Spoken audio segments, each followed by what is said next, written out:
Olá, tudo bem? Espero que esteja tudo bem contigo, espero que esteja tudo bem com a tua família, que o amor de Deus Pai e a graça de nosso Senhor Jesus Cristo, a comunhão e consolação do Espírito Santo esteja sempre convosco. Amém? Queridos, meu nome é Flávio, esse é o canal Bereano Básico. Tem aí no canal, na descrição do canal aí tem um vídeo onde eu explico por que esse nome Bereano Básico, ok? Bem, hoje então eu quero dar uma introdução mais direta aos assuntos que nós vamos tratar aqui no canal, uma sériezinha que eu vou fazer aqui.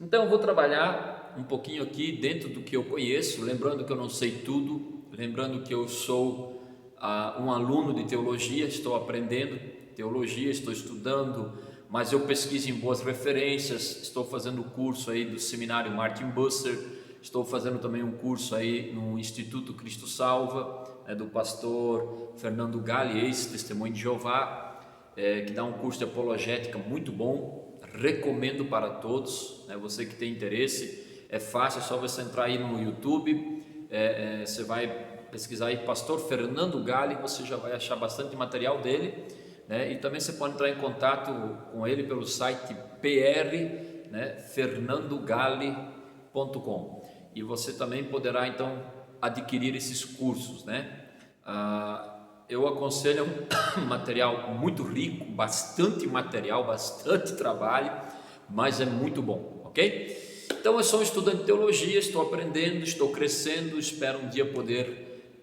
estar contribuindo cada vez mais para o reino de Deus, ok? Nós vamos então falar sobre escatologia, os eventos finais, e eu vou começar então por respeito à minha igreja, aos nossos irmãos, dentro de uma linha que é crido pela igreja, é aceito pela igreja. Então eu vou estar explicando um pouquinho sobre essa linha, de uma forma talvez não tão profunda como outros bons teólogos, Por exemplo, nós temos aí, se não me falha a memória, John MacArthur é dispensacionalista, o Marcos Granconato, quem conhece a fera aí sabe como ele é firme nas suas colocações, um bom teólogo, entre outros aí também, Mas a intenção aqui, com licença que eu estou um golinho de água, a intenção aqui não é criar polêmica, é apenas nós termos uma noção. Por quê? Eu levei anos para descobrir que existem 4 linhas teológicas principais defendidas pelas principais igrejas cristãs no mundo. E há ótimos pastores, eruditos e teólogos dentro das 4 linhas. Então, não dá para demonizar nenhuma das 4 linhas e não dá para endeusar nenhuma das 4 linhas. Isso também é importante frisar. Mas, claro, se você for convencido de que tal linha está mais alinhada com as escrituras, você vai defender ela e defenda. Conheça essa linha, procure entender ela muito bem e defenda mesmo, mas com respeito e educação, ok? O que é triste ver é quando a gente vê cristãos, membros, irmãos em Cristo, alguns na função aí de pregador, de pastores, que mal e mal conhecem a sua própria linha e ainda demonizam outras linhas por ignorância bíblica. Então, discordar de outra linha eu posso, não tem problema nenhum. Agora, demonizar não. Isso mostra o quanto eu ainda sou ignorante biblicamente falando, ok? Então, meu querido, nós vamos trabalhar então o dispensacionalismo pré-milenista, certo? Lembrando que são 4 linhas: dispensacionalismo pré-milenista, pré-milenismo histórico, amilenismo e pós-milenismo. No final dessa série do dispensacionalismo pré-milenista, eu vou trabalhar então um panorama sobre as 4 principais linhas defendidas pelas igrejas evangélicas no mundo, ok? Então nós vamos trabalhar aí com todas as linhas, vou fazer um panorama do que cada uma delas acredita, do que cada uma delas defende, e para ficar claro, qual é a minha posição?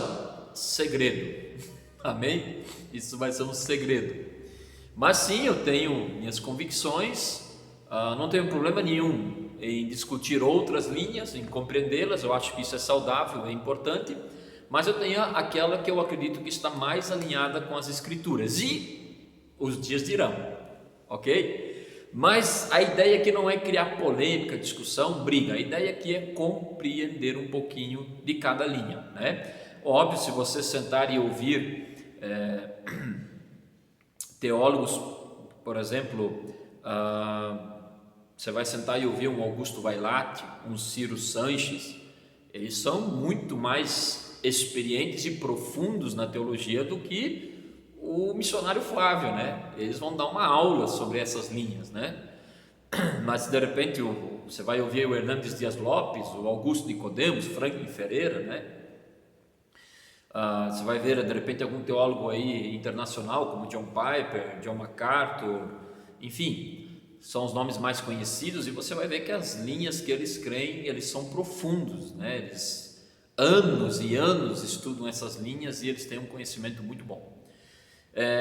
Ok, sobre as linhas, vamos frisar um ponto aqui inicial importante. Nenhuma delas está 100% certa, nenhuma delas está 100% errada. Então todas devem ser respeitadas por vários motivos.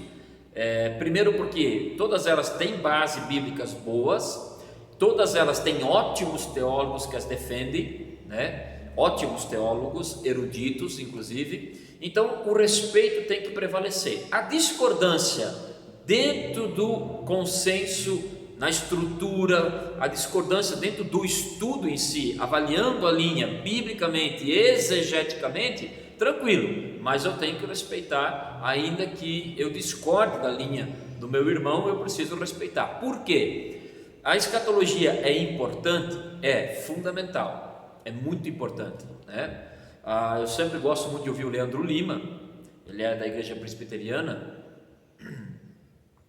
e ele é melinista, mas dentro da linha que ele acredita, ele usa uma expressão muito boa. Ele diz: nós devemos estudar escatologia olhando para as escrituras e não olhando para o que está simplesmente acontecendo à nossa volta, né? Porque alguns irmãos às vezes veem alguns eventos isolados acontecerem à sua volta e tentam botar isso tudo dentro da escatologia, né? Não é bem por aí, ok? Tem coisas que estão acontecendo no mundo que sim, eu creio que já são sinais de eventos escatológicos, né? Mencionados pelas escrituras, isso sem dúvida. Estamos próximo do fim, nem que leve mais 100 anos, mas já estamos próximos do fim. Então, por exemplo, a pandemia é um evento global, na minha opinião, um grande sinal de que a Bíblia está se cumprindo a todo vapor e que de fato nós estamos indo a caminho de um grande fim. E para o cristão isso não deve ser uma notícia alarmante, de tristeza, de preocupação. Claro, haverá dias difíceis, mas sabemos que logo, logo estaremos desfrutando da grande promessa de Cristo de estar reinando com Ele na eternidade para sempre. Essas linhas, então, elas vão divergir em alguns pontos, mas são pontos secundários, ok? As 4 linhas creem no arrebatamento da igreja, as 4 linhas creem nessa volta triunfante de Jesus, as 4 linhas creem no juízo final, trono branco, as 4 linhas creem no milênio, as 4 linhas creem no céu, no inferno, enfim, elas creem em toda a doutrina, elas não corrompem a doutrina bíblica, as verdades bíblicas. Elas não discordam nisso. O que elas então discordam? Por que há essa diferença entre essas linhas? Porque elas estão discutindo a ordem desses eventos, como que esses eventos vão acontecer ou estão acontecendo. Então, por exemplo, o próprio dispensacionalismo, ele tem no mínimo 3 interpretações diferentes, né? E essa linha vai evoluindo, né? Por exemplo, há 20 anos atrás se falava nas dispensações, nas 7 dispensações. Hoje acredita-se que tem mais de 7 dispensações, né? Então, os dispensacionalistas mais atuais já creem que há mais do que 7 dispensações. Ela evolui também, né? Ela cresce também. Só que as 3 principais diferenças ou discussões dentro do dispensacionalismo seria a questão mesmo do arrebatamento, né? Todo dispensacionalista vai crer que o milênio é literal, mas ele vai discutir, tem os pré-tribulacionistas, os midi-tribulacionistas e os pós-tribulacionistas. O que isso quer dizer? Os que creem que Jesus vem antes da grande tribulação, no meio da grande tribulação e no final da grande tribulação. Então isso sim precisa ser discutido, né? Isso pode ser discutido, né? Agora, como eu disse, podemos divergir nesses pontos secundários, que é onde se estuda a ordem dos eventos escatológicos, como que vai ser, né? Por exemplo, para o dispensacionalista e para o pré-milenista histórico, o milênio é literal. Para o amilenista e para o pós-milenista, o milênio então não é literal, ele é apenas, a questão do milênio é apenas uma questão simbólica de um grande período, não são 1000 anos literais, mas um grande período. Então, há margem para discutir isso? Depende do ponto de vista que você adotar, que você crê, que você ficar mais tranquilo, né? Mas, por exemplo, eu respeito o amilenista, mas também respeito o dispensacionalista, respeito o pré-tribulacionista, respeito o pré-milenismo histórico, né? Que é uma das linhas mais antigas, por exemplo. Respeito também o pós-milenismo. Então, qual é a ideia? Respeite a linha que a tua igreja crê, que ela prega, né? A forma que ela interpreta a escatologia, e mesmo que você tenha simpatia por outra linha, mas se a tua igreja crê em uma dessas linhas e ensina isso, então você deve respeitar isso, você deve crer, porque eu confesso que conforme os eventos vão avançando, vai ficar mais claro qual das linhas está mais alinhado com a Bíblia, né? Porém, isso não vai influenciar a minha salvação, porque independente de qual das linhas eu crer, a minha salvação depende do crer em Cristo, não na linha escatológica. Então a gente vê uns debates tolos aí, às vezes, pessoas se ofendendo, xingando, brigando, de forma desnecessária, que não vão chegar a lugar algum, e isso não traz crescimento ao corpo de Cristo. Respeito, humildade, bom senso, coesão, coerência, tudo isso faz parte então da vida de uma pessoa que quer estudar e compreender a Bíblia. Então isso são pontos secundários, ok? Por exemplo, nossa leitura deve sempre ser com base na Bíblia, não só a leitura da escatologia, mas a leitura, a visão de mundo, né? A forma que eu interpretar o mundo, a forma que eu me identifico como indivíduo, como eu me conheço. Eu devo me conhecer para então ter uma visão de mundo clara e seguir em frente. Dentro da filosofia clássica, há perguntas como essa: conheça-te a ti mesmo, né? E para algumas pessoas isso é difícil.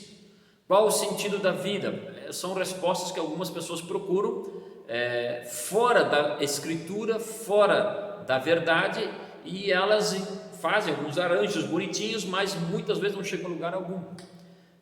Em alguns momentos é facilmente derrubado. Então a nossa crença, a nossa visão de mundo, ela parte das escrituras. Por quê? Fora de Jesus Cristo não há verdade. Ponto. Essa é a grande verdade. Então o homem criou verdades paralelas que no final o levarão à perdição eterna, porque verdade só há uma: Cristo. Tudo se resume a Cristo. Todo o padrão último final se resume a Cristo. Não tem como fugir disso. Então é importante nós permanecermos nas escrituras. Por exemplo, você vai ver muita gente falando besteira na internet, no YouTube, né? Tal de Romilson aí fala que a nossa Bíblia está errada. Os teóricos da conspiração, né? Cuidado com esses falsos profetas, com esses profetas do terror, né? Cuidado, porque Deus não teria o poder de sustentar sua igreja durante os 2000 anos que se passaram, e agora em pleno século XX surgem os desigrejados com uma nova revelação ou uma interpretação agora sim bíblica, um conhecimento secreto. Isso me parece assim um pouco gnóstico, né? Quer dizer que durante 2000 anos a igreja ficou sem ter nenhum tipo de orientação, auxílio. A igreja sempre esteve envolvida nesse engano, ela sempre foi enganada, ela sempre foi articulada, melindrosa. Quer dizer que Deus simplesmente durante 2000 anos o Espírito Santo cruzou os braços dele e não ensinou mais nada para a igreja, não usou homens dentro das suas épocas, das suas limitações, mas não usou esses homens. Dá licença, hein? Então esse Romilson aí diz que Jesus, o nome Jesus significa porco, e ele chama Jesus de porco, infelizmente. É lamentável isso, né? É só uma questão de tradução. Não dá para entender de onde é que eles tiram, forçam a barra com esse negócio de Yeshua, Yamashia e não sei das quantas aí, umas palavrinhas bonitas, Joshua, né? É umas loucuras assim, ó. Então você vai ver, por exemplo, se eu for traduzir Jesus para o alemão, não vai ser, e o alemão não vai dizer Jesus, ele vai dizer Jesus, entendeu? O alemão, você vai traduzir João para o alemão, ele não vai dizer João, o alemão, ele vai dizer Johanna. Por quê? É a questão de dialética, idiomas. Imagina para o chinês, para o japonês, para o húngaro, para o russo, para o inglês, entende? É uma questão de tradução. Existem regras gramaticais, mas que vão manter o mesmo sentido, a mesma ênfase. Então você vai ver pessoas orando aqui em nome de Jesus e Jesus respondendo. Você vai ver pessoas orando em nome de Jesus e Jesus vai estar respondendo, né? Você vai ver pessoas orando em inglês, né? Jesus, e as pessoas vão ver que Jesus também estará respondendo, porque Deus conhece o coração. Então eles ficam procurando pelo em ovo. É complicado, esse povo aí é complicado. É por isso que eu digo, você tem que estar atento às escrituras, inclusive a leitura escatológica tem que partir das escrituras, e não de teorias de conspiração e desses camaradas que ficam vendo coisas onde não existe. Um exemplo, geralmente o adepto de teoria de conspiração, desigrejado, ele também vai ser terraplanista. Sim, eu disse terraplanista. Esse é um ponto delicado, mas se você quer, para mim quer dizer é simples, a Terra não é plana e ponto.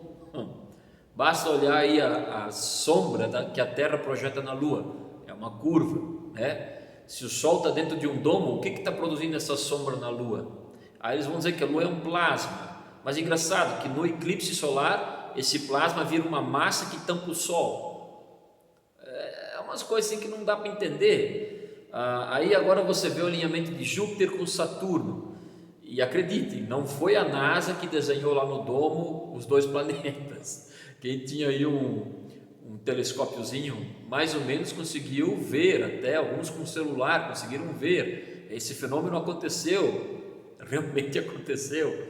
Então assim, para mim ali, quando Júpiter e Saturno se alinharam, a teoria da Terra plana acabou. Mais um terraplanista que está convencido disso, que acredita nessa, é a mesma coisa que uma pessoa acredita em Papai Noel.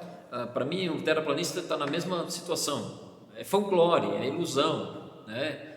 Ele vai crer nessas coisas e eles são articulosos, eles conseguem desafiar anos de ciência, eles conseguem dizer que Galileu Galilei era um retardado, que Isaac Newton não sabia de nada.